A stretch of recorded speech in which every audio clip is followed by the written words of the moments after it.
बक्सर से प्रयागराज जा रहे हैं कुंभ नहाने।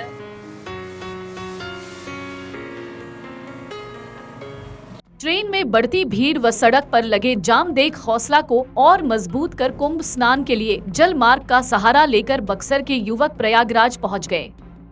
फिर 5 दिन में लगभग 600 किलोमीटर की यात्रा कर पहुंचे युवक प्रयागराज में त्रिवेणी स्नान कर बक्सर लौट गए। जिले के सदर प्रखंड के कम्हरिया के युवकों ने ऐसा ही कर दिखाया है, जिसकी चर्चा हो रही है।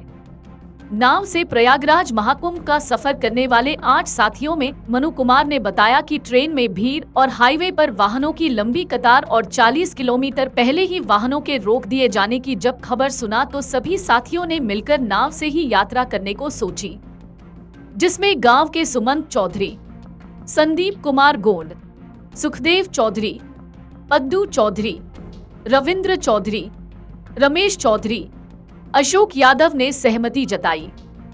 मनु ने बताया कि कम्हरिया गांव के गंगा घाट से 11 फरवरी को सुबह 10 बजे अपनी खुद की नाव पर खाने पीने आदि का सारा व्यवस्था लोड कर सफर पर निकल गए। 13 तारीख को रात 1 बजे हम लोग प्रयागराज पहुंच गए। संगम से लगभग 5 किलोमीटर पहले ही अपनी नाव कड़ी कर संगम पर स्नान किया। उसके बाद 15 फरवरी को हम लोग वापस बक्सर पहुंच गए। मनु कुमार ने हम लोग दिन रात गंगा नदी में नाव से सफर और मछली मारने का काम करते हैं। इस कारण सफर में डूबने का कोई डर हम लोग के मन में नहीं था। नाव पर ही खाना पीना और सोना होता था। नाव पर ही 5 किलो का गैस सिलेंडर, सब्जी, चावल, दाल, आटा सब कुछ रखे हुए थे। नाव जब चलाता था 4 लोग सोते थे, 4 लोग जागे रहते थे। हालांकि ये सफर सबके लिए नहीं है। यात्रा में शामिल सुमंत चौधरी ने बताया कि गांव से प्रयागराज की दूरी आने जाने में 600 किलोमीटर के आसपास है। जब सफर पर निकले तो गांव लोगों ने हम लोगों को कहा कि पागल हो गया है, सब आधे रास्ते लौट आएगा।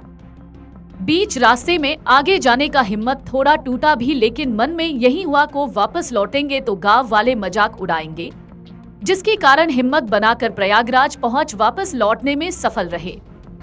हम लोगों की इस तरह की ये इतनी लंबी पहली यात्रा थी।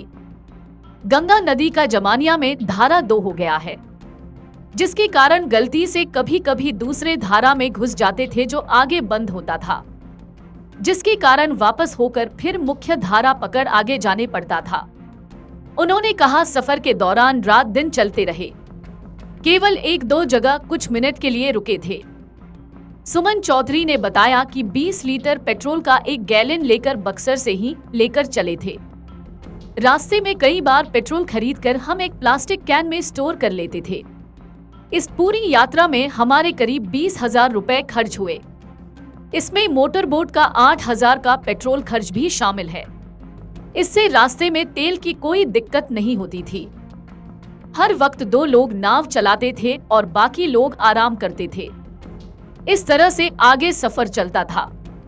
इन युवकों की सफलता को देखकर बक्सर के नाविकों ने प्रयागराज कुंभ स्नान के लिए नाव की सुविधा शुरू कर दी है। हालांकि अभी तक इन युवकों के बाद नाव से प्रयागराज कोई गया नहीं है, लेकिन लोग नाव से यात्रा करने का मन बना पाते तब तक प्रशासन के द्वारा इस यात्रा पर रोक लगा दी गई है। सदर एसडीएम धीरेन्द्र मिश्रा ने बताया कि यह इस प्रकार की यात्रा खतरे से खाली नहीं है, जबकि इस प्रकार की यात्रा को बिना सुरक्षा उपकरण के लिए अनुमति देना ठीक नहीं है। इसको लेकर संबंधित नाविकों पर एफआईआर करने की तैयारी भी की जा रही है। हालांकि पहले पूरी घटना का पता लगाया जा रहा है। अमर उजाला जीवांजलि के सारथी की मदद लें और महाकुंभ में स्नान जरूर करें।